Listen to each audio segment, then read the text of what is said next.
Hi, I'm Margaret, and for today's beautifully flavour-balanced treat, I'm going to show you a couple of tricks to make this popular recipe even more special. So let's get started and begin with that lovely shortbread. I've got really soft butter here. Makes a difference when you're mixing. It also helps the flour when you add it to be incorporated well. Give it a good mix with the sugar and the butter first, and when you're sure that they're beautifully mixed together, add the flour. Now at first you're going to think there's too much flour, but if your butter's soft enough, I promise you, it will mix in. Just a little perseverance, and if you can grab it together with your hand like that, and it sticks briefly, then you're ready.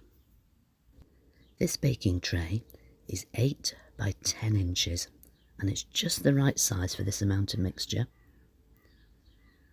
I'm popping it in bit by bit and pushing it down with the spoon. If you flour the back of your spoon, it stops it from sticking, and you can get a nice smooth surface.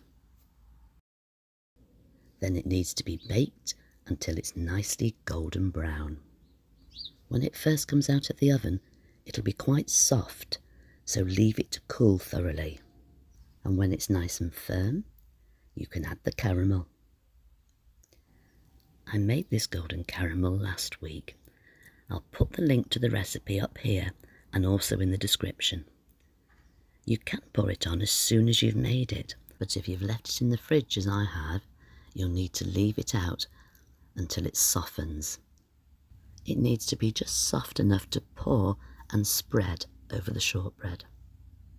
If you have a few bubbles, just poke them with a little wooden skewer and they'll soon go away.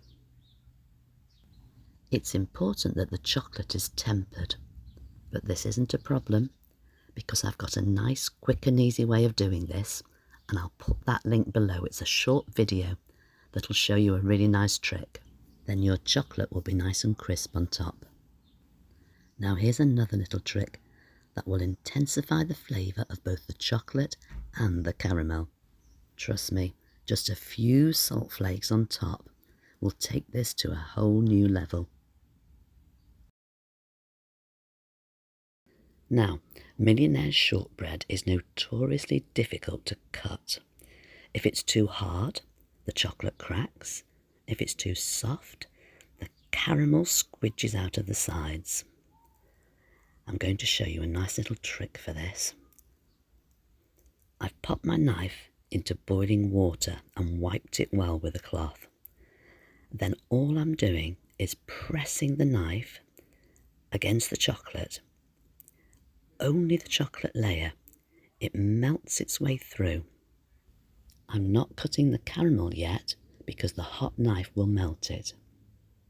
Keep dipping your knife in the boiling water and wiping it on a cloth after each cut, and you'll find this works beautifully.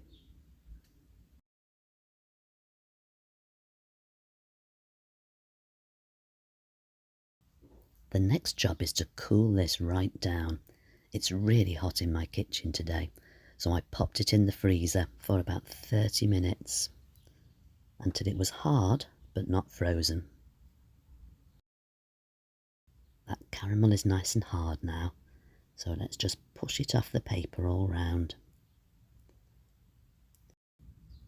I won't need to heat the knife this time, but I do need to find the exact cut that I made before and just press down really firmly right to the bottom so you go through the caramel and the shortbread.